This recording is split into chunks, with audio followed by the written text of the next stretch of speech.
Hey everybody, happy Monday. It's Mr. Cox here. I just wanted to upload a video today to go over a few important details as we move into non-traditional instruction this week. First things first, I just wanted to make sure that everybody's doing okay. Hopefully everybody is staying safe and having a positive attitude as we move through this corona pandemic. Last week was spring break. Hopefully each and every one of you all were able to get outside and do something fun while maintaining social distancing. We're learning all kinds of new things as we go through this, and we're going to keep learning as we move into non-traditional instruction. I just wanted to introduce you to my son. I've talked a lot about him this year, and I'm sure everybody has heard me talk about him, so it's a good chance for you all to put a face with a name. So Jameson, come say hi. Hi, what's up? Cool. So also wanted to show you my dog here. Hey Lily. She's really been enjoying us staying home. So with that, I wanted to go over our agenda for today. I'm going to go over an NTI update. We're going to go over what to expect, how it's going to work in this class. We're going to go over ways to communicate with me during NTI. Then we're going to move into our new unit, which is going to be about customer complaints. You all are going to do a Business U reading, Part A, and then you all are going to complete a total recall quiz, Part A. So for an NTI update, obviously this is new for us, the Fayette County District. We've never done this before, and it's probably new for all of you all. So we're all going to learn a lot about how to do online learning. So at first it may be bumpy, it might not be as exciting as in-class lessons, but we're going to move forward, and hopefully we're all going to learn something. I know I'm going to learn something out of this, and hopefully you all will too. The good news for you all is that it shouldn't be that big of a transition because of how we've been doing class all year. For you all, it's going to remain basically the same. All assignments and announcements are going to be communicated through Google Classroom. So the only difference in how we'll be moving, how we have done it in the past and how we're going to be doing it in the future is you're going to go to Google Classroom first. That's going to be your first stop for everything. You're going to click on the assignment for the day, and it's going to have the agenda on there for the particular day. We are going to continue working in Business U, so you all will turn in your assignments on Business U and submit them just like you have done in the past. The only difference is instead of coming to class and me communicating what to do in Business U, as I normally would have on the bulletin board, it's going to be communicated through Google Classroom. I'm also going to be periodically uploading videos to communicate with you and to go over some lectures moving forward. All right, so how to communicate with me during NTI. The best way to communicate with me is through email. So you can see my email right here. It's jamie.cox@fayette.kyschools.us. Most of you all know that. If not, here it is. I've also set up a Remind account for this class. So here's the link to go to the Remind app, and that will automatically join you in the class. Or you can text at K47G9C to 81010. That will get you in there as well. All of this information is also on Google Classroom. I will put that on every assignment that we have just so that you'll know how to communicate. Email, though, is the best way. I check my email all day long, and I usually get back within minutes or an hour, but I'll also make sure that I'll get back to you each day if you send me a message.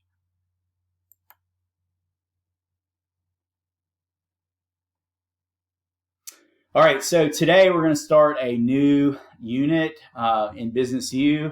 It's going to be about customer complaints. Before we had the break for the coronavirus, nearly 3 weeks ago, we the last thing that we covered in Business U was how to handle difficult customers. So it leads into handling customer complaints. So that's what today's lesson is going to be about. The objectives for Part A is going to be to discuss the impact of customer complaints. For Part B, it's going to be how to handle customer complaints appropriately. This unit is set up the way that they have been in the past in Business U. There's a Part A and a Part B. This video is just going to go over Part A, which is discussing the impacts of customer complaints. All right, so the learning targets for Part A, you all will learn about the impact of customer complaints. You all will also define the term complaint. You will identify costs associated with customer complaints, and you will identify reasons for customer complaints. So those are the learning targets we're going to cover today.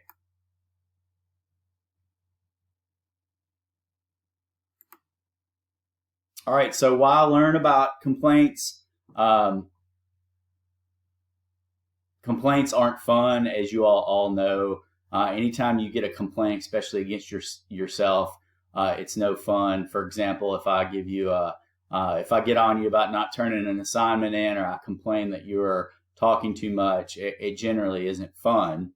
But they can have benefits. So one benefit would be if I complain to you about not getting your work done, and it actually makes you get your work done, then you're benefiting from that complaint.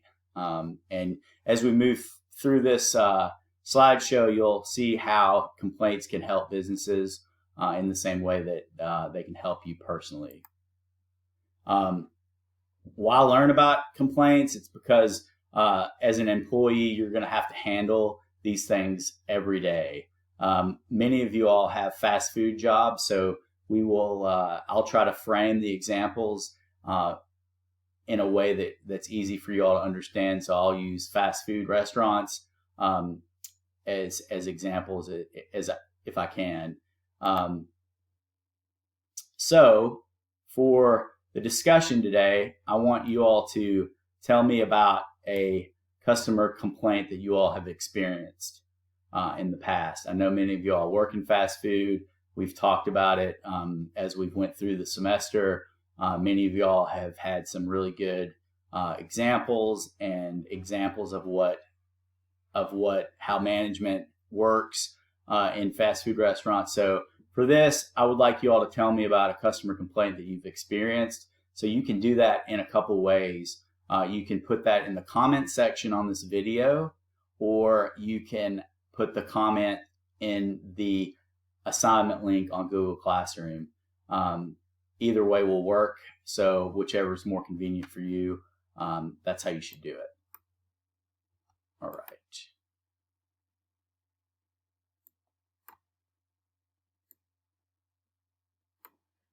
All right, so customer complaints. A complaint is basically an expression of dissatisfaction. So it just means that you're dissatisfied with something.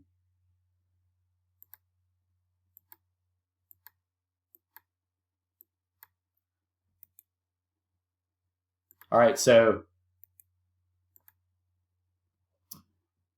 the complaints may be in a verbal complaint, or in writing, or viral. So probably the most common way to communicate a complaint is through a verbal complaint. So that would be something like you're working the cashier at McDonald's, and someone comes up and says, I ordered a cheeseburger, but you gave me a McChicken. So they're complaining that they got the wrong thing. So they did it verbally. You can also express your complaint in writing. A lot of times restaurants have little placards on the tables that say, how satisfied were you with your experience here today? You can submit your experience at this following email address. A lot of times people complain that way. Also, one way that people complain anymore is virally. So that means like social media, maybe videos they upload saying that they've had a bad experience with a certain business. All of these are ways that you can express complaints, and these are all ways that you all probably have handled customer complaints. All right, so the reasons that customer complain, there's several different ways and reasons why people complain. One way is a clear complaint. So that would be, I'm complaining about not getting the right thing. So for the example I gave before about the cheeseburger, it was clear that they wanted a cheeseburger, but they got a McChicken. Oftentimes customers will complain though, and their real reason is hidden. For example, a lot of times people will have buyer's remorse over buying something that's expensive. So they'll often complain. For example, you might buy a really, really expensive dress. I know this has happened with my wife before. She's bought a really, really expensive dress, and then she might want to return it, and the customer service lady will say, well, why do you want to return it? And she says, well, she didn't like the color or whatever, but the real reason was that it was too expensive. So oftentimes when you're dealing with customer complaints, you might have to dig a little bit to sort of get at the real reason so that you can improve upon it in the future as for the business. All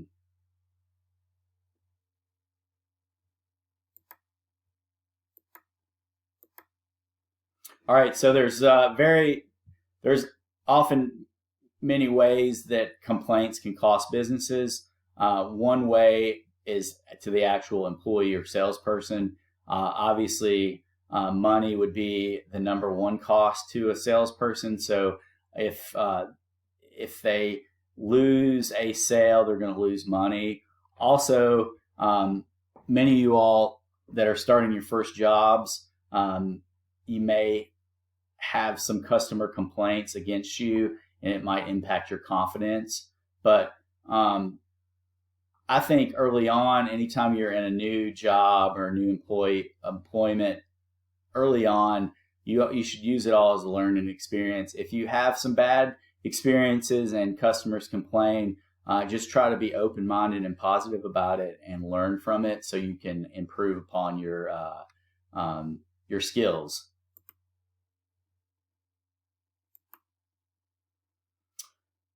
Complaints also cost businesses. Obviously, loss of sales is probably the number one cost to a business with complaints. Also, loss of reputation. We talked about the viral video the other day, or the viral way that people can express complaints. That can have a really huge impact on a business's reputation if the complaint goes viral. I know one example, a couple of years ago, a famous musician had his instrument damaged, and I believe it was United Airlines on a flight. He actually made a video about it, and United Airlines, probably their reputation suffered because of that. Also, loss of time. Anytime you're dealing with customer complaints, you're not working on something that's productive to your business. So if you're dealing with customer complaints all the time, you're losing time that you could be working on something more productive. And also profit goes hand in hand with sales. If you lose sales, it's obviously going to impact your profit at some point. All right, so there's three main reasons for customer complaints. First is the product. Second is personnel reasons. And third is the actual business itself. So for product complaints, first would be defective reasons. So that's obviously defective means that it's not right. So let's say you order a jacket and the zipper's messed up, so it's defective. you would return that and get one that works right. Wrong size, color. This happens a lot when you're ordering things online. You'll order something, you'll receive it, and it's not what you ordered. If it's damaged or spoiled, obviously, again, if you're ordering things online, there's a chance that it could be damaged or spoiled when you receive it. Also, products could be mispriced. Obviously, anytime you're dealing with humans, there's an element of human error. So things could be mispriced, and people would complain about that. Also, if it's unable to meet the customer's needs. So if you buy something and it doesn't necessarily do what it's supposed to do to handle or to meet the customer needs, then that would be a reason for a complaint. Also, faulty designs, poor quality is another reason. Improperly labeled, and improper buying decision disguised as a product complaint. All right, so moving on to personnel complaints.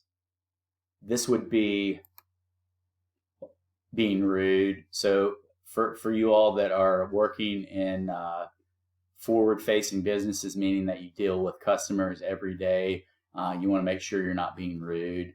That's probably the easiest way to get a complaint, is if you're rude to a customer. Using high-pressure selling techniques. That means like being very aggressive towards customers to try to get them to buy something. In my opinion, that's never a good idea. It never works on me personally. And when I sold real estate, I would always sort of not use high pressure techniques at all, because I don't think they work very well. Or if you're providing insufficient product information, then that is a good way to get a complaint against you as well. Providing inaccurate information,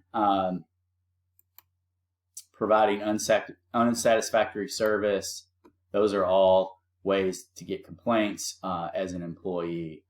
So for the business itself, would get a complaint. There's many ways that happens as well.